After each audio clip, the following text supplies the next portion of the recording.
So good evening and welcome. I'm Bob Buckle. I'm the Secretary of Historic Boulder at the moment. And on behalf of the Historic Boulder Board, I want to welcome you all to our third installment of our lecture series for Preservation Month. May is Preservation Month. If you were lucky enough to join us 2 weeks ago, you would have heard Len Siegel talk about the progressive spirit of Boulder and its impact on the on architecture. Sorry, now you'll be able to see me. And then last week we had a presentation from Right Relationship Boulder about Fort Chambers, sod fort on the current Poor Farm open space that the city of Boulder owns, that was significant in early Boulder history and the Sand Creek Massacre. And then tonight we're lucky to hear Dan Corson in his talk about If These Walls Could Talk, Homes of Early Black Citizens. I want to encourage you to watch our website and look for email invitations to other events that we'll be putting on over the course of the year, both other lectures and tours and other events. So as I said, we're fortunate tonight to have a presentation from Dan Corson. Before I introduce Dan, I just want to mention that there is a task force of Historic Boulder that's working on this walking tour that people were just talking about. But we're working on an app for this walking tour of some of the homes that and sites that Dan will be discussing tonight, as well as other historic sites of importance to Black residents of Boulder. We're actively seeking family members, friends, or anybody who has stories about Black families in Boulder, or frankly, stories of being Black in Boulder. We're trying to facilitate the telling of the story through the walking app, but it's certainly not our story. It's not my story to tell. So we need your help. And if you have something you'd like to contribute to this project, or if you'd like to help, please contact Dan at dan@historicboulder.org, or me, bob@historicboulder.org. So Dan has about as strong a historic preservation resume as one could imagine, and I think a lot of you know him, and I probably don't need to tell you a whole bunch of things. He spent 17 years at the Historic Preservation at the State Historic Preservation Office, supervising state and federal tax review, tax credit reviews, state and federal cultural resource compliance, and local government programs. A lot of you know that he was the president of Historic Boulder. He's been on the board of Colorado Preservation Inc. He's been the president, or the chair of the Boulder Landmarks Board and of the Planning Board, and served 2 terms on City Council and chaired the city's 2009 sesquicentennial celebration. His research on Boulder County resulted in a 1999 publication of Boulder County, an illustrated history co-authored with University of Colorado professor Tom Noel. So I think without further ado, I'm going to switch to the slide presentation and let Dan take it away. So just give me a second here.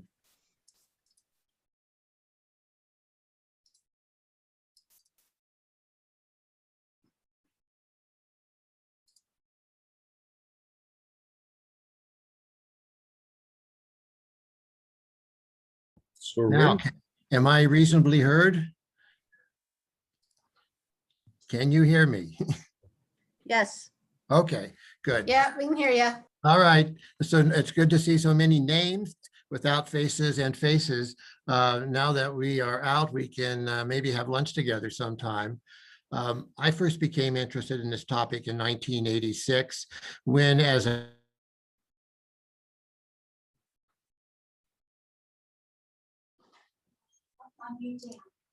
I'm trying. I can't get mine to unmute. All right, my mute, it unmuted, it muted me automatically. Okay. I first became interested in this when I was on the Landmarks Board. Boulder began its process of doing cultural resource surveys of Boulder's historic neighborhoods. We started at that time with the Goss Grove neighborhood because we didn't know that much about it. The survey report indicated that actually two different types of neighborhoods developed with Grove Street historically becoming a white middle-class neighborhood, and while Goss Street, change the slide, Bob. You're doing that, I understand. This is the cover of the survey report. Go ahead and change it again. Could you change it one more time? Okay, that's the slide I want. While Goss Street, which was flood prone and less desirable, increasingly became an enclave of primarily African-American residents.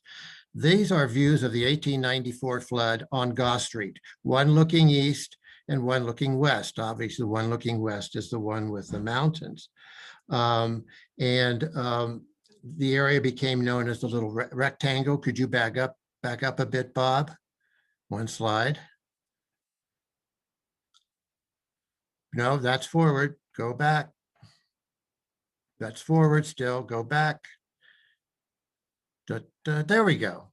The area that became known as the Little Rectangle was from 19th Street, which you see on this Google map on the left side, to 23rd Street, way on the right side, and bordered by what is now Canyon Boulevard, which was once called Water Street, and before that, it was called Railroad Street. 16 railroad lines went through Boulder at one time or another, not all at once.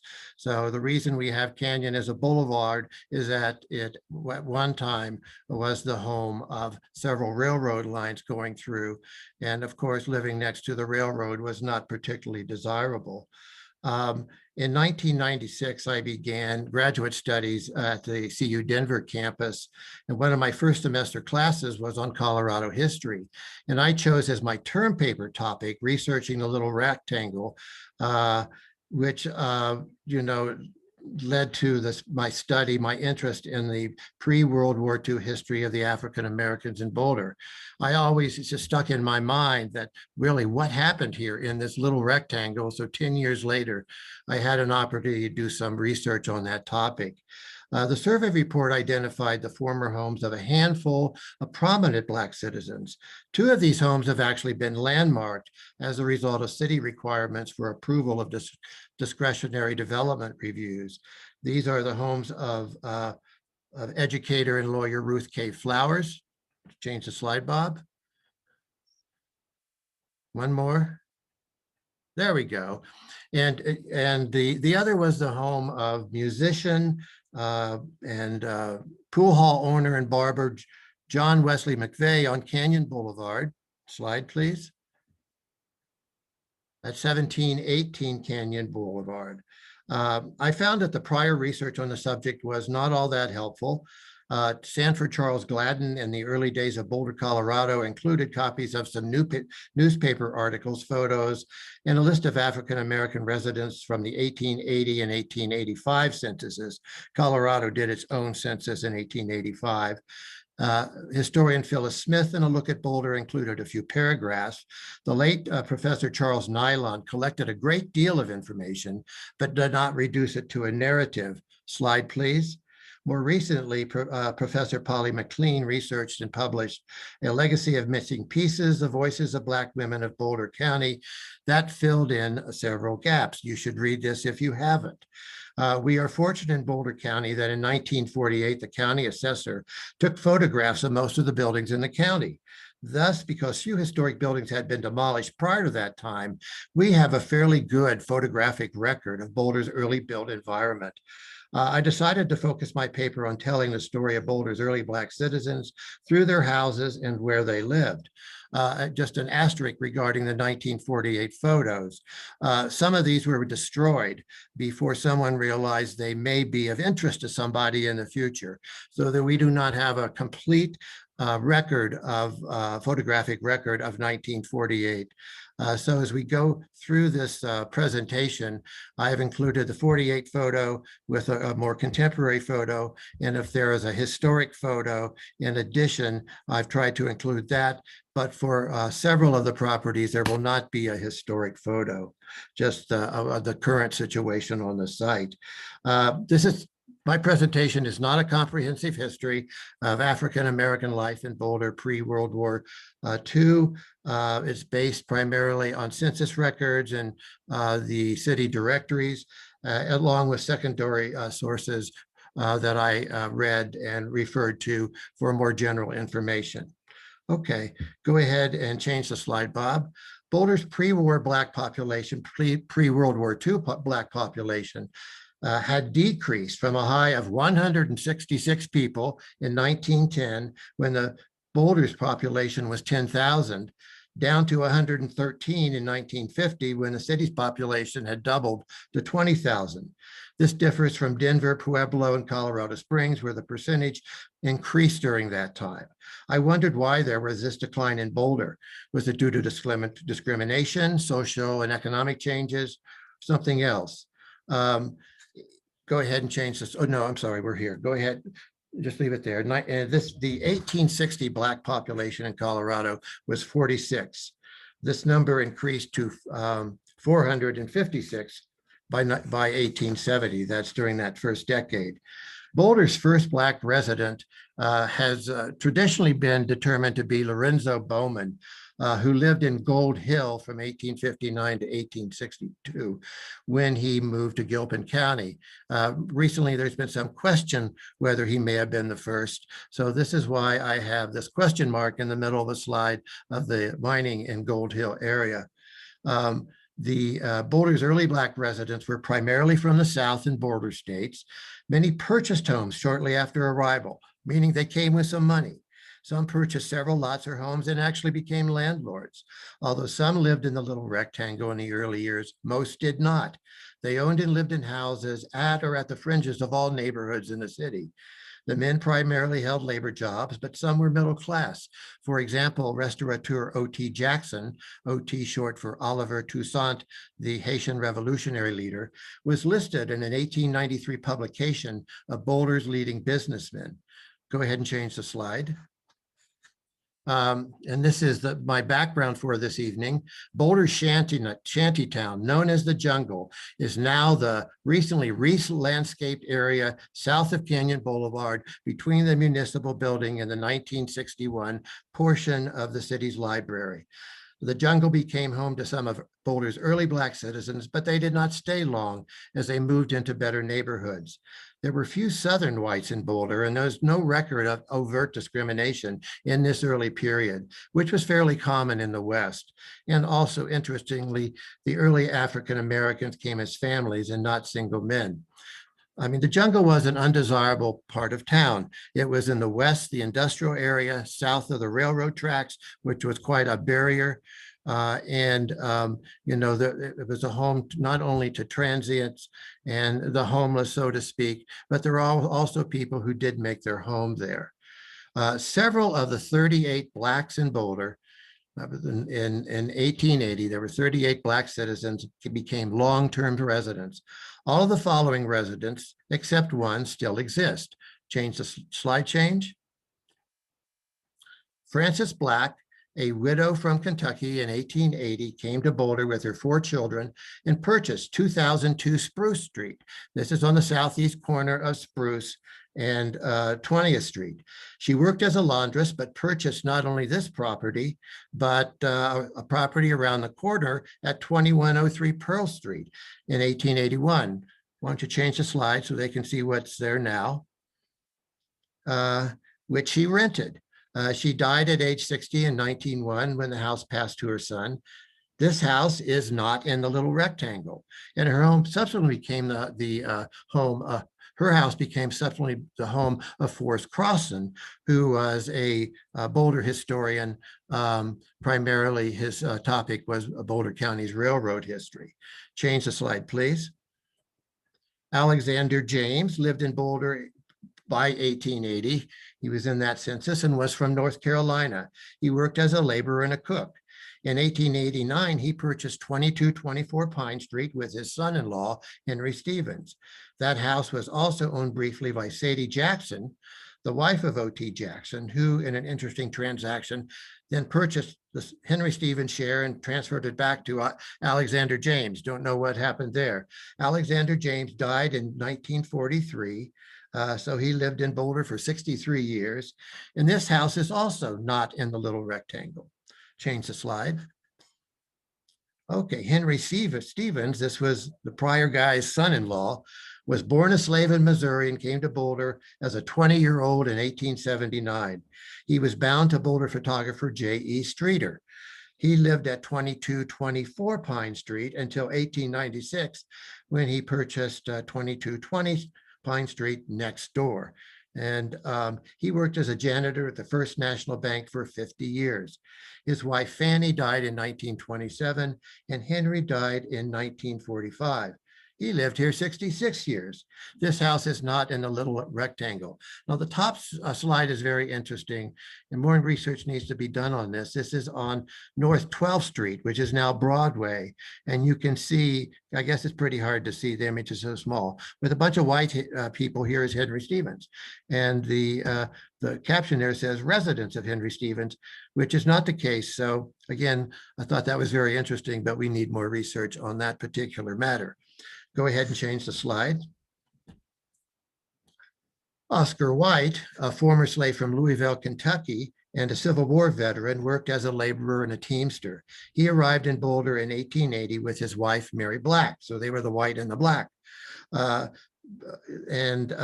She came back, she followed him in 1885. They purchased 2202 Goss Street in 1890. Mary sold the property in 1924 after Oscar's death. This house is in the little rectangle. And interestingly enough, in this flood photo, and it's not the 1894 flood, this illustrates the nature of the flooding in the area. You can see both white and black children playing together. Go ahead. Okay. James and Martha Hall moved to Boulder in 1876 from Kansas with the 3 children. They may be the first recorded Black citizens of Boulder. James, who was from Missouri, was a former slave and a Union soldier. His father was born in Ireland.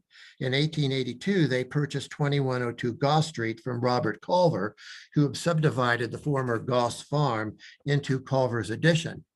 And you see here, the 1948 photo does not show us a historic house. The house burned in 1930, and I'll talk about that here in a second.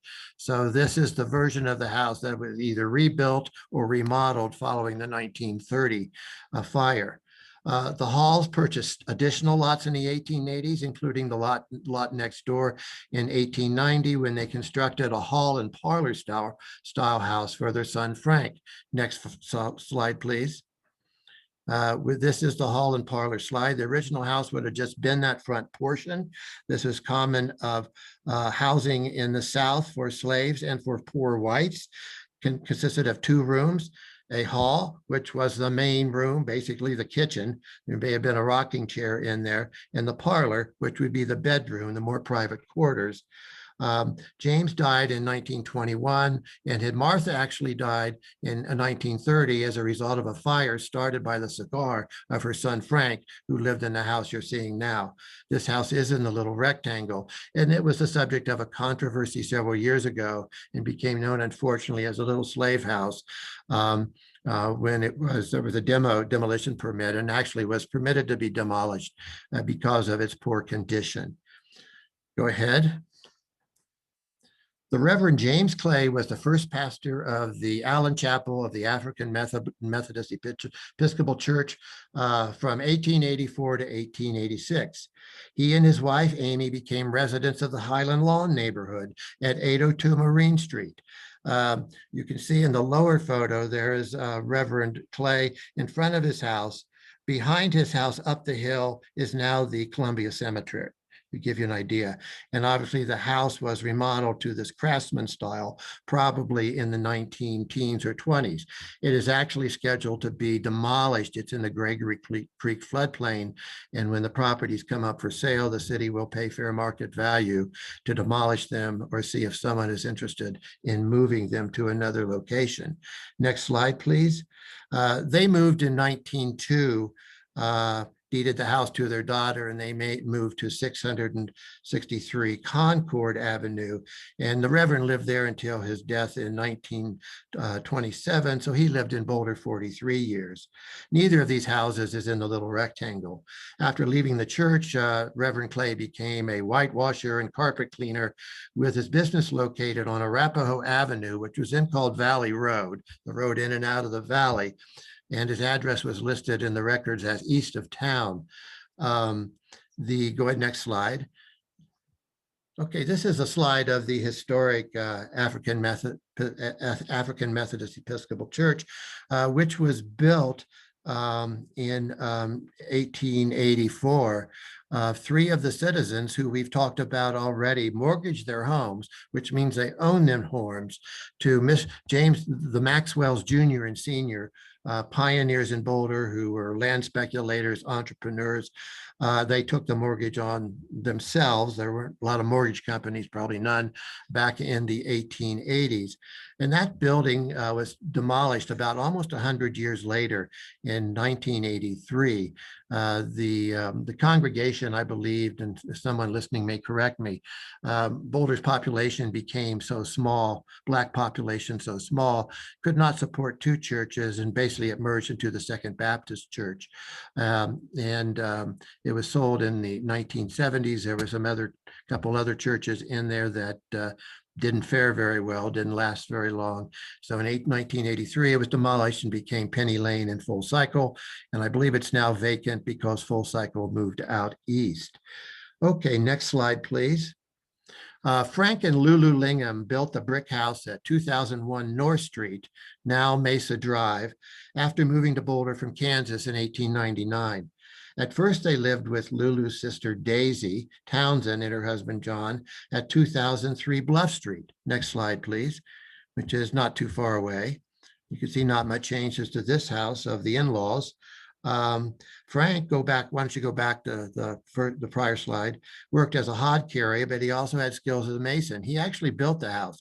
The lower image is a pop top that was put on, I believe, in the 1990s, but the whole structure has been demolished in the recent couple years, and there's a very striking contemporary structure there now. I believe it may be the only brick house built by a Black citizen historically in Boulder, historic era. But of course, he was a skilled mason as well. The gentleman is his son, Irving, who became a star athlete at the state preparatory school, the forerunner of Boulder High School. And then he became a self-employed upholsterer.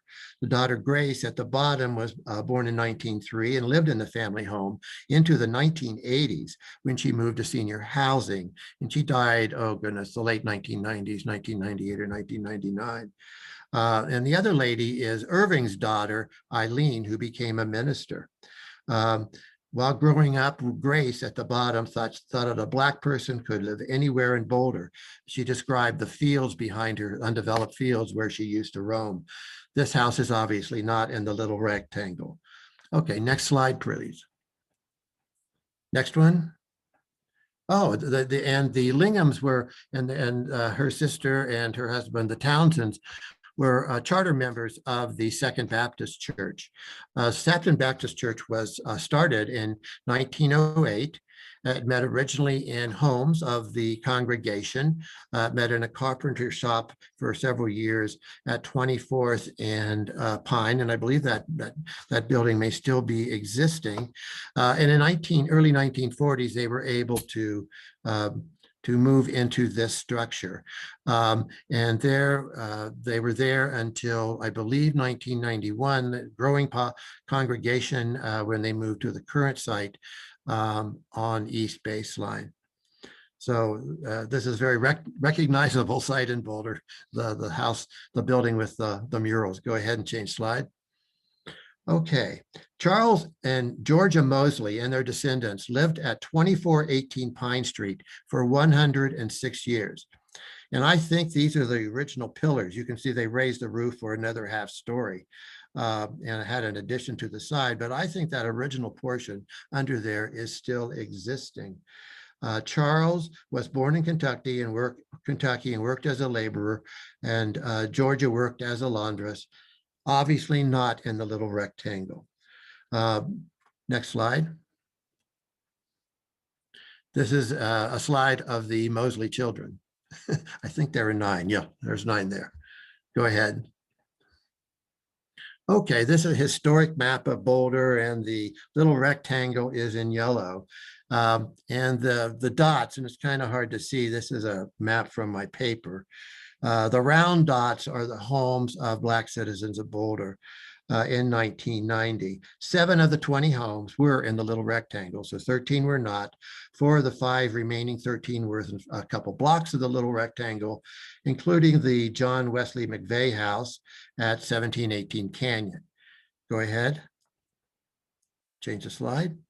We've seen this before. It's one of the landmarked one. McVeigh was a musician, a musical family, and he operated a business establishment at 1526 Pearl Street called the Iowa, which was a pool hall and a barbershop, and it really was a gathering place for Boulder's Black community at that time. This is now the site of the large parking structure on Pearl Street between 15th and 16th Street. 5 of the residences in 1990 were on the East Pine. We've looked at those houses, 4 out of the 5 just previously, or one of its cross streets, and all were occupied by families except for 2 single persons. Next slide, please. This is a McVeigh family at dinner. Go ahead. Martha Wilson was a 40-year-old laundress living at 1825 18th Street. No historic slide. Next slide. Molly Gordon was a 46-year-old laundress who lived in the jungle. This is not her house. Her address was would have been the house next door. So I figured it probably looked something like this. Molly Gordon listed her occupation as laundress, but she also had a more lucrative career as a madam. You have to understand, this is right across from the railroad tracks. Boulder at one time or another had 11 depots. We only know the depot that's been moved around a couple times. So folks would, the gentleman would get off the train and head over to Molly's, I guess. Next slide. The only multifamily residence was at 2106 Pearl Street. Now this new construction, change slide. 2 porters lived across the street from each other at 1102 and 1129 North Street. Now medical offices and a parking structure. One of them, we can't find a historic slide. Go ahead to the next slide. But here is one of those and its current occupant. John Anderson, change slide, a laborer, resided at 2147 23rd Street, but started out in the jungle. 9 of the 20 were owner occupied. Those outside of the little rectangle were at the edge of the community where land values were probably cheaper. Next slide, please. In 1910, Black residents were more scattered throughout the community than in 1900. 8 of the 32 were within the little rectangle. Only 1/4 of them.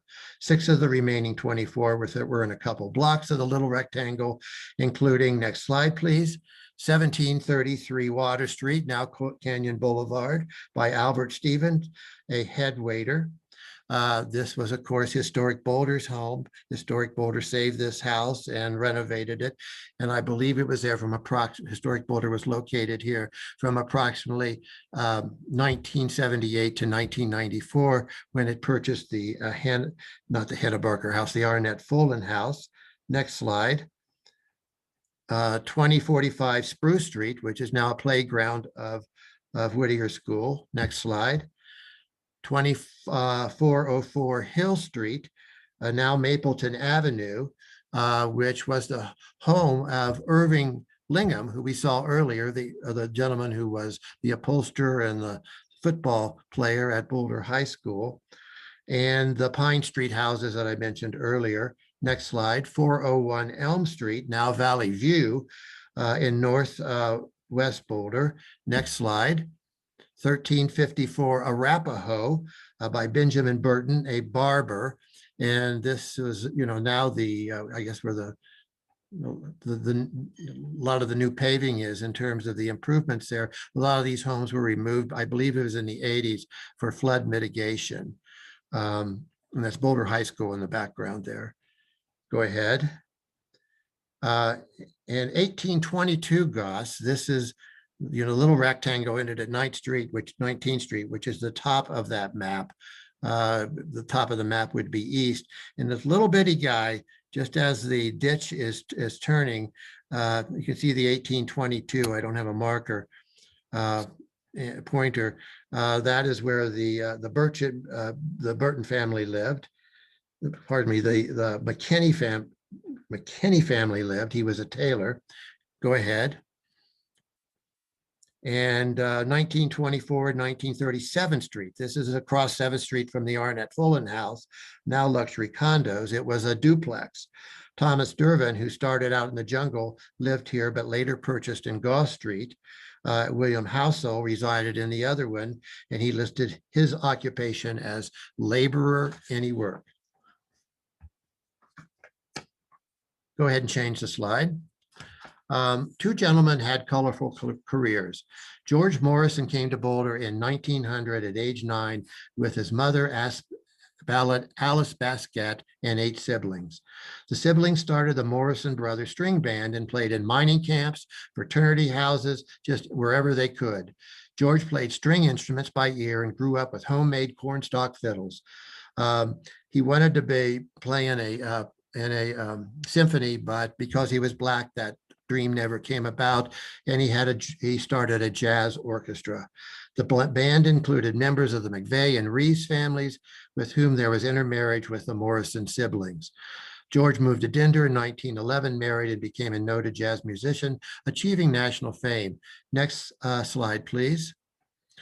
This is from an article, a reunion in 1948 of the Morrison Jazz Orchestra. You'll see on the right, Hattie McDaniel, who won an Oscar for Gone with the Wind. She actually sang with the jazz orchestra before she went into acting. Next slide, please. This is the home of Alice Basket, mother of George Morrison. Her first husband, I think his name was George too, George Sr., died rather early in the marriage, is what I read. Of course, there were 8 children as a result of that short marriage. A 2-story house at 1903 Goss Street, which is virtually unchanged. But there are a row, I'm going to go now, going down a row of 5 houses in a row on Goss Street, which are associated with the extended Morrison family, which are virtually the same as they were 100 years ago. If you would, next slide, please. This is next door, 1915 Goss Street. Next slide, please. It was a home of George Reeves. George Reeves married a Morrison daughter. He had his own orchestra. And if you go into the library lobby right now, you'll see these photos of George Morrison and Reeves with a great explanation, longer than I'm giving you here this evening, about their careers. Next slide, please. 1921 Goss Street. Next slide, please. 1927. All inhabited at one time or another by family members. Next one. 1935. Next one, please. 1945. Well, here the row of unaltered houses ends. I don't know if this little guy is incorporated into this multi-family unit or not, but it doesn't matter. It's no longer historic. And next slide, please. this is catty-cornered at 2004 Goss Street, which is basically intact. You can see in the lower photo, kind of, you can see the little spruce tree in the 1948 photo. In the larger, more contemporary one, they raised the roof to provide a half story. Again, these houses are associated with the extended Morrison family, a very musical group that not only played professionally, but amateurish in amateur settings as well. Go ahead. Also want to mention, which came to light amazingly just a couple years ago, that Boulder had a green book listing. Some of you may know Kurt Nordbach, researching in the files of the New York City Public Library. These are online there. And there was the Rays in Boulder. Now, Carrie Ray was Delbert Ray's mother, and his mother, Carrie Ray, was a sister of George Morrison. And this restaurant, next slide, please, was at 21st and Goss. This is a 1948 photo from the side looking east, and it had a false front, which is hidden by the tree on the left. And you can kind of see an awning. There was outdoor seating there, which may have been the second outdoor seating in Boulder after the Chautauqua Dining Hall.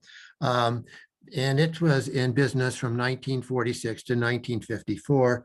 Delbert Ray died as a young man in 1954. The obituary doesn't give us the cause of death.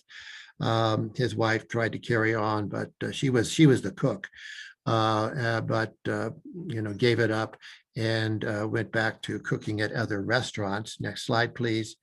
And this was demolished in the 1970s, in this apartment building. It is what is there now. I had some interesting conversations at the time of the discovery of this interesting fact of the Green Book restaurant with three young men who were boys at the time that it was in existence, all living on the same block across the street. Sonny Flowers, who was African-American and recently, unfortunately, deceased. Eddie Toledo of Toledo Glass, and Gil Espinoza, who recently retired as a deputy chief, fire chief in Boulder. And they remembered the restaurant. And one of them told me he thought that it was popular with the Texans who would come to Chautauqua because they liked Mrs. Ray's barbecue. And I tried to research that a little more. I'm on the Chautauqua board currently, and I asked some of the descendants of the old families if they ever heard of this, as they would check with whoever is living, and no one that they talked to had any recollection of it. So I don't know if that's a fact or not. Couldn't verify it with the Chautauqua folks, and this is a recollection of a boy who was 6 or 7 years old at the time. But it seems to me that that is not something that someone would make up. So I'm going to suggest that, I'm going to say it's true just because it sounds so great. Next slide. Okay, the other gentleman was Oliver Toussaint Jackson, who we mentioned earlier. And this slide and the next one, when we get to it, are now in the entrance to the Chautauqua Dining Hall. And it was in the newspaper a few weeks ago about that, that addition to the dining hall. He is most famous for founding the Deerfield County in Weld County founding in Deerfield in county in 1910. Deerfields, meaning these are deer fields for us. It was an agricultural colony for African Americans. Most of them came from Denver. He was born in Oxford, Ohio, and worked as a caterer in Denver and Idaho Springs before coming to Boulder in 1892. He opened several restaurants and catering services and was the first manager of the Chautauqua Dining Hall when it opened in 1898. And next slide, please.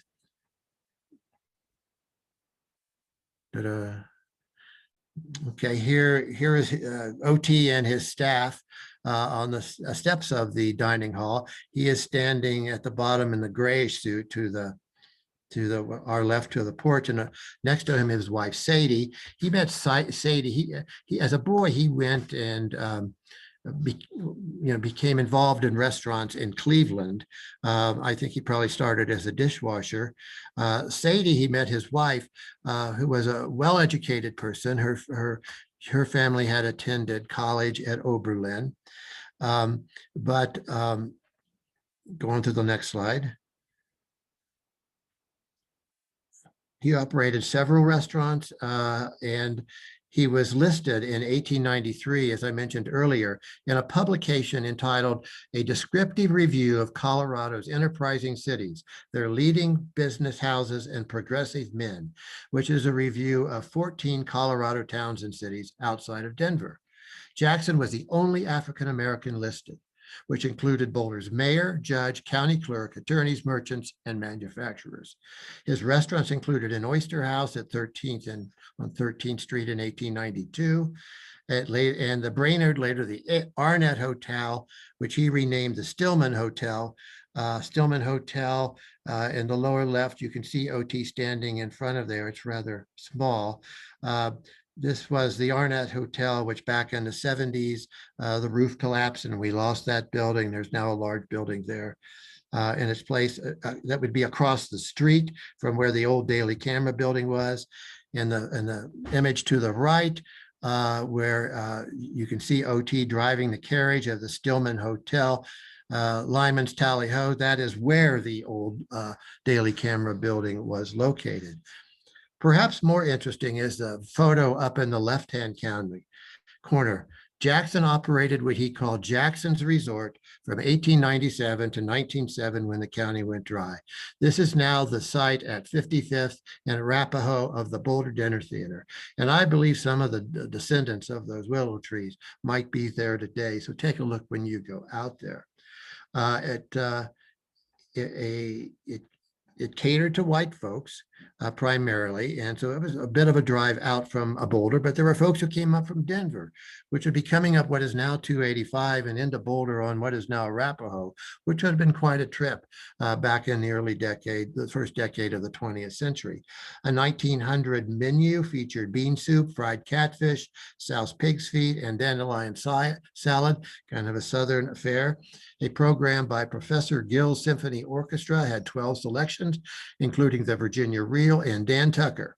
The resort burned in 1912. Jackson died in 1948 and is buried in Greeley. But after he left Boulder, he also became what is called the messenger for several governors of Colorado, and the governors then served 2-year terms into the 1930s. A messenger was more than just an errand boy. He was someone that got to know everybody in the Capitol and who was the person to contact. All the state offices were in the Capitol at that time. He did not serve as messenger for one particular governor, Clarence Morley, who was our Klan governor for 2 terms in the 1920s. Go ahead and change the slide. 3 houses on Pine Street are associated with Jackson and his wife, Sadie. Seems to be that Sadie was the real estate person of the family. 2220, 2224, and 2228 Pine Street were associated with Jackson. There he is standing in front of 2228. Go ahead and change the slide. Here's 2220 before and now. Great changes. Go ahead. 2224. Go ahead to 2228. And I want you to look at this. The addition to the left is larger, but I think the woodwork on the porch is the same as Mr. Jackson. I would suggest that house, this is truly one that is landmarkable and should be preserved if all possible because of its association with O.T. Jackson and the Jackson family. Okay, next slide, Bob. Now we're at 1920. Ignore 1930 at the top. That was the year that this map was produced. The city had become more segregated and the Black population had actually decreased. You can see in the yellow, all the dots in the little rectangle. Next slide. Eugene Horner lived at 1906 Water Street, now Canyon Boulevard, and owned a secondhand furniture store a block away. Next slide. Henry Williams lived at 1913 13th Street, now the parking lot of Wells Fargo, in furnished rooms. He worked as a dishwasher in a restaurant. Interesting that he lived in furnished rooms. Maybe the restaurant was in the hotel. But that would have been a somewhat unusual occurrence for an African American to live in furnished rooms. Not that they would be turned away, but that they probably wouldn't seek to live there. Go ahead. Mary Coppage, a 79-year-old laundress, 79 and still doing laundry at 625 Dewey Avenue. Next slide. And William and Sarah Bryant lived at 1327 Arapahoe. He worked as a janitor for the school system. And I wish I'd have taken the contemporary photo straight on. Take a look. I think that's the same screen door on there that was there in 1948. Okay, next slide, please. The population decrease may have been due to a lack of job opportunities. Railroad jobs and hotel jobs associated with rail travel decreased. The city decided not to expand its industrial base. In 1910, Frederick Law Olmsted Jr. provided a report to the city that it should become a university committee shunning dirty industry. This report set forth park and tree standards followed to this day. He recommended the Boulder Creek path, and you can see it's the dark line at the bottom there of the report. He called it a Boulder Creek Park, and to remove the disreputable people living in the jungle, and recommended the open space program by preserving the mountain backdrop and the agricultural land to the east. Next slide. In the 1920s, the KKK had a presence in Boulder that was directed primarily to Catholics in the mining towns of Louisville and Lafayette from Italy and Southeast Asia, because there were so few Blacks in Boulder City. Klansmen disrupted church services in those communities. The Klan in Boulder advertised it had 2,000 members, which, if true, would have been a sizable percentage of the white male population, given that the total city population was approximately 11,000. Half of them were women. We're down to 5,500. Then you have children. Then you have some Catholics, a handful of Jews. The Klan was tended to exaggerate, so I have no way of knowing one way or another. But it's probably more likely that instead of that 2,000 members, there may have been 2,000 supporters. Historian Robert Goldberg, in his book on the Klan in Colorado, attributes the Republican primary victory of Clarence Morley, who became Colorado's only Klan governor, to the high Klan voter turnout in Boulder and Larimer counties. The Republicans had the edge on statewide offices back in the 1920s. Cross burnings on Flagstaff Mountain were observed as late as the 1940s. It became more difficult for African-American citizens to purchase homes outside of the little rectangle. Small backlot or back houses were built between existing houses on Goss Street for expanding families. 2 such backlot houses remain. Could you go to the next slide, Bob? These are the 2 that remain behind I showed you the 5 buildings in a row, the 5 houses that were pretty much intact, associated with the Morrison family. Well, 2 of them, 1915 and 1935, have these backlot houses. Next slide, Bob. There you go. Ruth K. Flowers offered in her oral history that Blacks were packed in there, and in the 1940s, they left in droves. They made more money in Denver in 1 month than they had seen in a year, and they found that they could do something else besides washing and ironing. In 1948, a CU graduate student by the name of Robert Brunton interviewed 84 of the remaining 93 Black residents and found a gentleman with a master's degree working as a bootblack. Cleora Reeves, who was a granddaughter of Alice Basquette and niece of George Morrison, obtained a home economics degree from Cornell University. She worked as a cook in a sorority house. Next slide, please. Back to Alice Basquette, mother of George Morrison, living in this large house at 1903 Goss Street. And she started taking in African-American CU students. The Blacks had a hard time getting into universities in the South. They could get into CU, but they could not live in the dorms.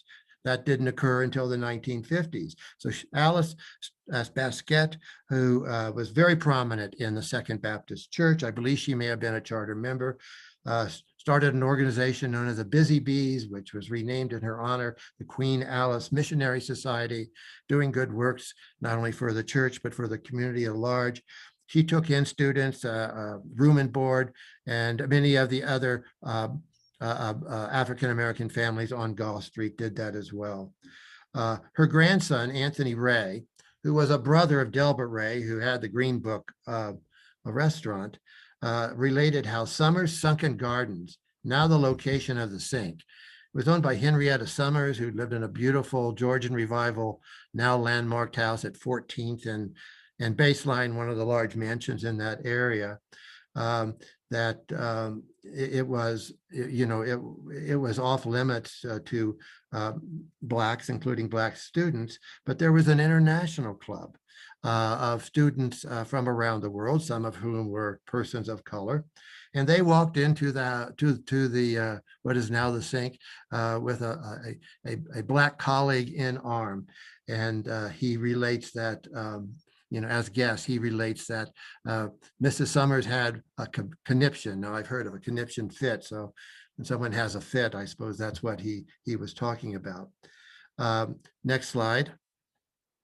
After John Wesley McVeigh died in 1913, his wife moved to 2127 Water Street and ultimately to Denver in 1949, where her children lived.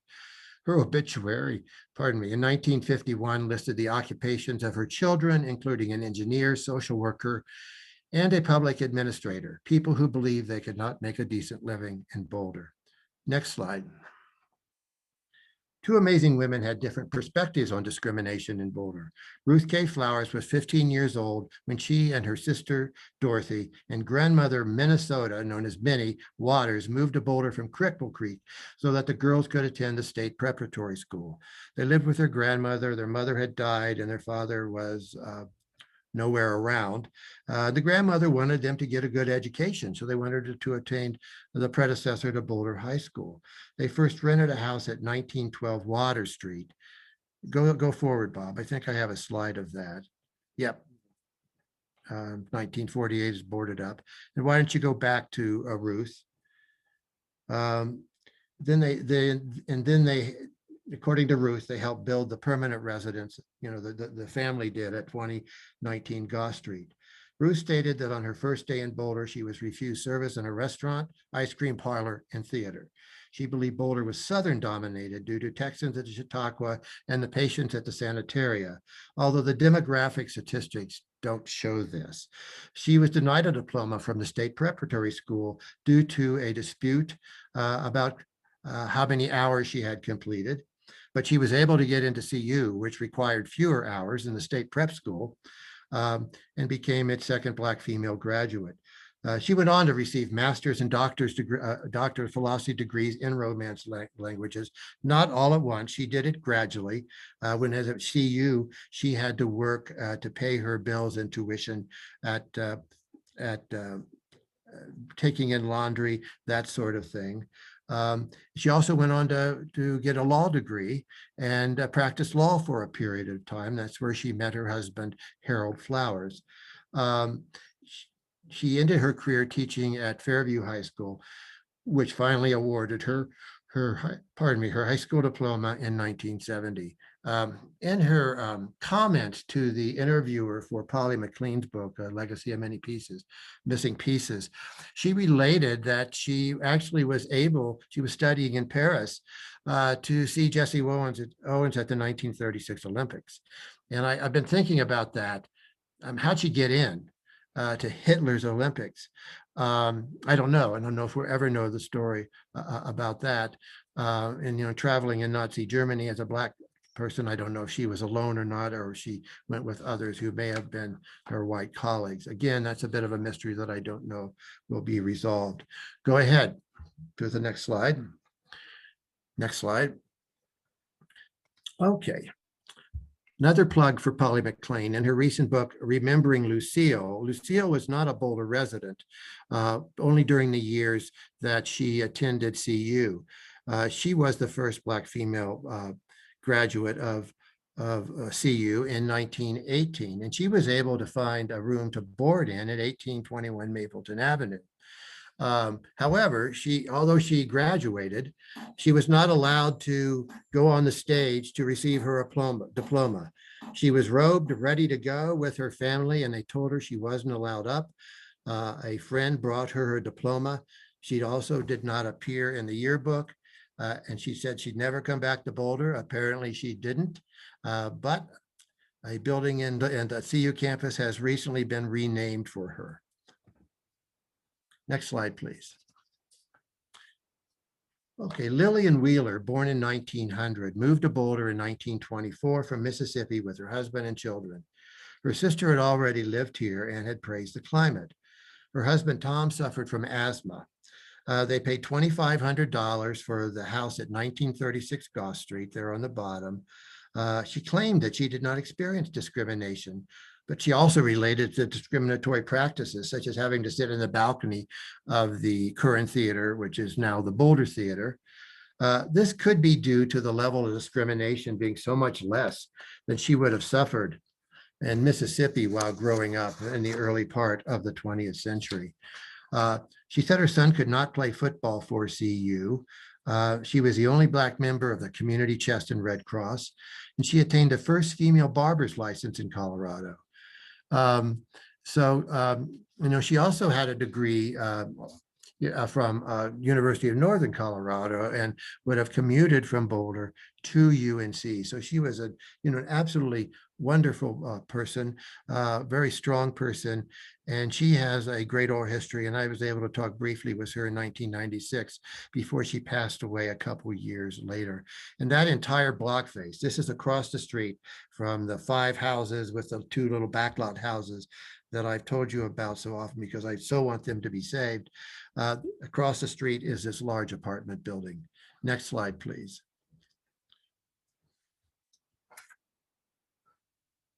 Following World War II, a new breed of African-American professionals arrived in Boulder, due in part to the university hires and the burgeoning scientific community. Dr. Charles and Mildred Nylon arrived in 1956, with Charles becoming CU's first Black professor. Mildred refused to live in a segregated neighborhood, such as the Little Rectangle, which was where the realtor was showing them. And ultimately lived at the beautiful house in Mapleton Hill Historic District at 702 Pine Street. Next slide, please. Which was filled with wonderful African art. Next slide, please. Penfield Tate was a civil rights attorney who was Boulder's mayor for a 2-year term in the 1970s. He and his wife Ellen lived at 747 9th Street, just around the corner from me. I love this photo of the 1974 Boulder City Council. This was the city council that enacted Boulder's first gay rights ordinance. Community didn't appreciate that at the time, and it was rescinded. There was a recall effort for Penn Tate and Tim. Oh my goodness, senior moment. Help me, somebody. Tim on the end. You can see someone try to scratch him out of the photo. I chuckle because I get to say that because I was, as a council member, I had permission to take this photo from the council chambers wall and have a reproduction made. The recall effort, you can only recall a council member who'd been in office, I think, less than 6 months, so they couldn't try to recall the other 3. And they were able to recall Tim, but Penn barely survived, but was not reelected. And of course, now our municipal building has been renamed in honor of Penfield Tate. Next slide, please. And his wife, Ellen, a wonderful person, died recently in the last couple of years. In both the 2000 and 2010 censuses, the number of Black residents of the city was a lesser percentage than it was in 1910, when historically the Black citizens had reached their high of 166 people. In 2000, there were 1,154 Black residents out of a total population of 94,000. In 2010, the number had decreased to 876 out of 97,000.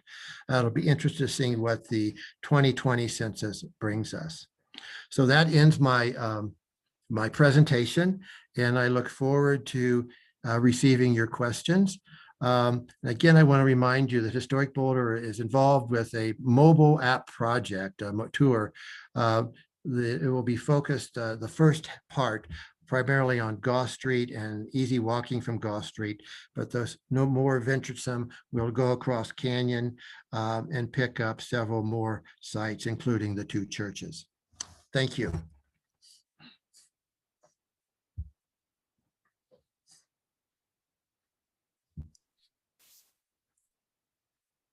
So I have a few questions here, or maybe observations at least. So Crystal Gray wrote in, thank you, Dan, for mentioning the AME church at 2017 18th. Do you have any info on the house that was to the south of the AME church, located on the northwest corner of 18th and Pearl? Mrs. Inez Davis lived there and worked with her Whittier neighbors in the 1970s to oppose a large bar in the neighborhood from a group in Chicago. Okay. The answer is I do not, although the map shows that there was a house on the property. The house was originally lived in. Well, it was lived in at one time, various times, I believe, by the ministers of the church. And Catherine Long Gates reminded me that Tim's last name was Fuller. Tim Fuller was the council member who was recalled and who someone tried to scratch out of the council photo. The city, when I pointed that out, the Elisa Lewis, the city clerk at the time, had the photo repaired. I was disappointed that she did so. So I think it's Kenneth Flowers. Sorry, it cuts off the name on my screen, but there's a question. I think there it says, or he says, I think there are only 2 African-American couples living in the city of Boulder at this very moment. Does anyone know of others?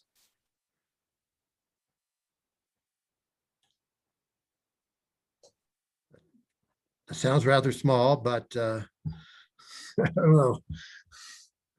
We'll find out, won't we, when the 2020 census comes around? I guess for this question, so I've had everybody muted, so we didn't interrupt Dan, but maybe I should open this in case people have things they want to add.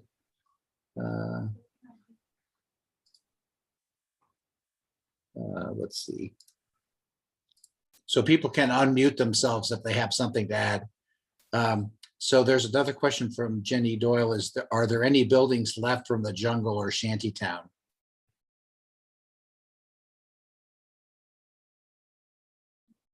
Oh, wait. I've made, hang on a sec. Don't see how to. Okay, well, I muted myself, or it muted itself.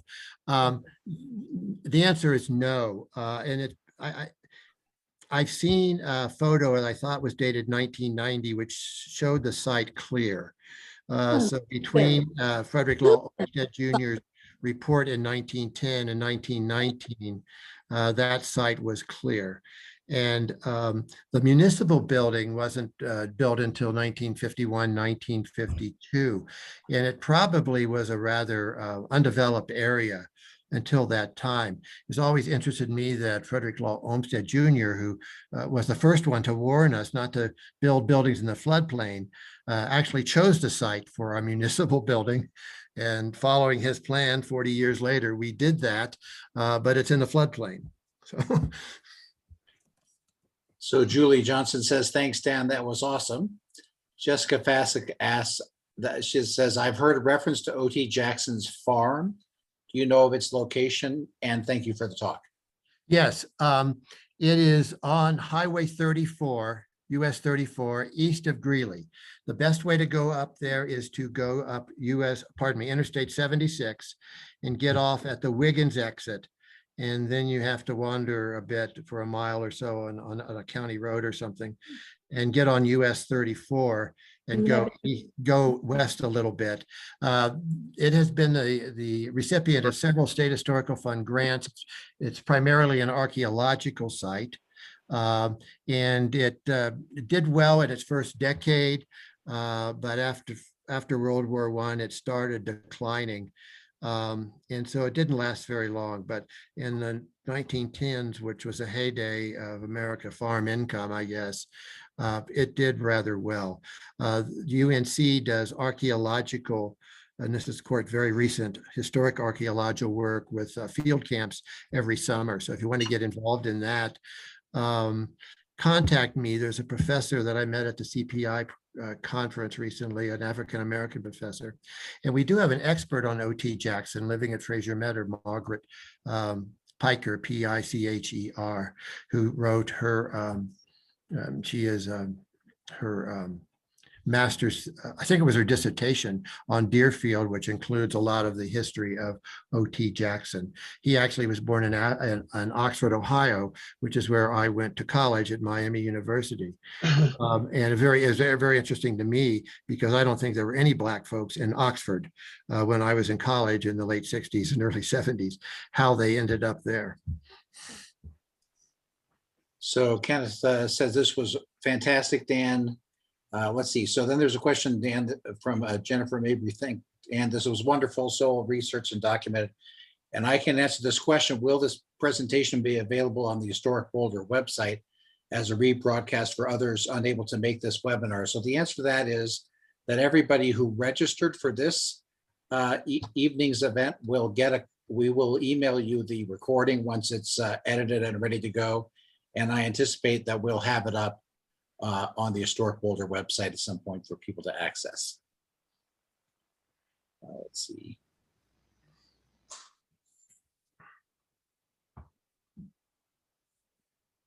I can see the questions, actually. Can you? All right. I don't know if I see it. This is from Rachel Shearer. I noticed that many of the African-American owned homes that were outside the little rectangle have been demolished and replaced with parking structures, while many of the homes within still exist or have been preserved. The opposite. Do you know why this is the case? Well, this would be a bit of a guess. It's just how the city developed. As I said, that actually all kinds of houses are being demolished in Boulder in the last few decades. But the African Americans basically lived in smaller frame houses. And as the city expanded, that and its commercial buildings were built outside of the Pearl Street area, such as around the hospital, they would have been demolished. We're actually very fortunate to have so many buildings within the little rectangle that exist. However, the last two times that there was an effort to try to stop demolition became so controversial that they were demolished. The little slave house that I mentioned, and then the house next door, which, and there's another aspect to the Goss Grove besides the African-American population, increasingly after World War II, starting I think in the 1930s, it became home for the Latinx community. The three gentlemen who were little boys at the time of the Green Book that I interviewed, two of them are Latino. And but the second one is down now too. It's an empty lot. Goss Street is now the cheapest land in the core of Boulder. And I say it's the cheapest land in the core of Boulder. And I believe that the little house that was recently demolished, its site sold for over $300,000, over $800,000. Worse than Marine? 802 Marine. Probably. Okay.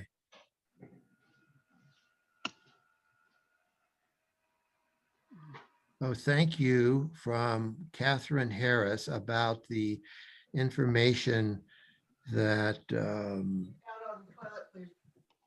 oh, nope, wrong one. Maybe you better read them. Let's see. Catherine Harris had some information. I saw an exhibit in the home of a Black female physician in Five Points in Denver. The exhibit was about a Black farm community near Greeley. I'm thinking it was called Union. Yeah, that was the Deerfields community.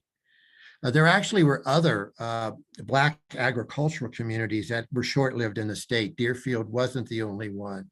And O.T. Jackson, he always wanted apparently to be a farmer. This is according to Margaret Picher, who I mentioned, who had written her dissertation on Deerfield. And I had lunch with her recently. And when one of the reasons that he started the resort is that he had a little farm there, a little garden, I guess. He moved to the resort in 1892 when his first wife Sadie died of a brain tumor. And so he was living there when he gave up the resort and actually moved to Denver at that time. And here's an interesting that the University of Colorado Boulder has copies of the Green Book that dates to the late 40s and possibly 50s that predate Raisin. Sadly, a copy was mistakenly circulated by mistake and then lost. It will probably be possible to view them in the reading room at Norland. Would hope Norland opens up. From Michael Dombrowski. Thank you very much, Michael. I think that pretty much gets us to the end of the questions, and we're a little beyond our time. So unless somebody has one more pressing question for Dan. Maybe it went to this Buckholz. One more question. Yeah, we got a question. Shoot. Our question? Yes. Were there any other significant ethnic enclaves in Boulder beside the little triangle? Little rectangle. Little rectangle. Well, there was, if you're talking about minority enclaves, I don't know of any. There was a Swedish enclave on Pearl Street, where the Lund Hotel is located. And it was in danger of being demolished several years ago now, but an owner has, renovated it. So Alan, I recognize your voice. I don't know of any other minority enclaves. Well, it is, when I say ethnic, I mean any group that identifies itself as an ethnic group. So I guess Swedish would qualify. Where was that? Just on one block of Pearl Street? It was the area around the hotel area. And someone help me with the cross street there. Is it 18th, 19th? I think it's 19. Around 19th and Pearl. You know why the Swedes congregated there? No. Did you know? I don't know you to be curt. I don't know offhand, but the neighborhood surveys have great context preceding them, and I think that there is a building behind a house behind the Lund Hotel that was landmarked as a result of that, which should include its designation document should include that information. That may be online from Carnegie. So thanks, everyone. I appreciate your coming and listening to this excellent presentation by Dan. Again, we thank you for attending on behalf of Historic Boulder, and I encourage you to all, again, watch for our activities, including probably a lecture series in the fall, a membership party in the late summer, and I anticipate the holiday house tour in December. So keep your eyes open, and I appreciate everybody who's participated in this series, and for our speakers in particular. Dan, thanks so much. I have one final comment that I meant to say, that if you want to delve into this in more depth, my presentation was an abbreviation of my term paper. It's available online at Carnegie, the Black Community in Boulder, Colorado. You could Google, you could search for that, or my name. Polly McLean's book. The introductory pages include a bit of the context of the African American community in Boulder, and also when Carnegie opens again, leafing through Dr. Charles Nylon's collection would be very interesting. So thanks again. Yay, Dan. Good night. Night. Thank you, Dan. Thank you.